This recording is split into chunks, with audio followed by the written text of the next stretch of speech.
Kahit hindi magtugma mga guys yung kulay ng hub ni Idol, no, ay nalilipay pa rin siya kasi nga ay halin na iya sa pinangabudlayan niya. Te, kung ikaw ang gusto mo malipay, ate pangabudlay danay bago lipay-lipay.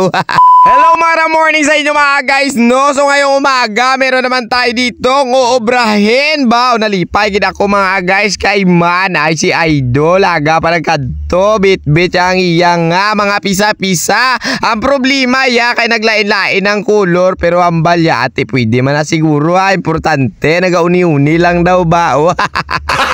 Gago! So ito pala mga guys yung unit ni Idol, no? Medyo mahina pa talaga yung mga pisa-pisa niya. Tingnan nyo naman yung hub niya ay threaded pa. Tapos yung pinyo niya ay local pa. So ito na mga guys, ipapalanta ko muna sa inyo ang itatakod natin. So pagkatapos mga guys, no, siyempre matamat na si Maninoy ninyo sa pagbuklas para naman mauuslo na yung mga kailangan usloon. Nung matapos ko na mga guys, numaukas ang iya gulong-gulong kay man ate magbabago tayo sang rim set. Ito na, itutuhog na ni Maninoy ninyo sa habya ang iyang mga spoke. Nung matapos na nating balayin mga guys, no, kailangan na natin itong bagay-bagayin. Tapos itatakod na natin ito. Rotor disc niya na may kulay blue sa may tunga. Oo, liso-liso ang bolt, no, kagugot-huguton para naman hindi mag-uyog-uyog. Wow!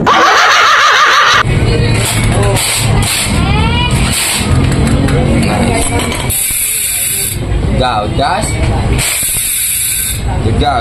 So napatihan naman ninyo siguro mga guys, no, ang hub ni Idol. Sobrang huni-huni niya. Baw grabe ka nira ka makagi. Ay, ambot na lang gida. Nung matapos natin mga guys, i-plaster ang iya gulong-gulong. Inukas ni Maninoy ninyo ang iyang chain link. Tapos yung RD mga guys, sinuslo ko kasi nga babayluan natin ng drop out. Oo, ito si TTO mga guys, yung brand na ibabaylo ni Maninoy ninyo, no. Tapos syempre itatakod din natin mga guys yung kanya rear driller, no, para naman matistingan ni Maninoy ninyo. Baw ka namin mga guys ang iya tani sit up. Oh, pero nagtakod kami dito mga guys ng gutling kasi nga sabi ni Idol baka lumabot sa iya nga kags. Kaya man dako-dako ang iya nga kags, no. Ay ti hambal ya sakon. Sige lang, itakod lang, medyo maluloy lang sa pero okay lang na kaya ko na iya ati itakod ni Maninoy ninyo eh. Nung matapos na natin mga guys itakod ang chin ni Idol, no, dito na. Dito nyo na makikita ang purma ng kanyang mga pisa-pisa ba bilang-bilang ya angas-angas ha. Pero ang problema naman mga guys, no,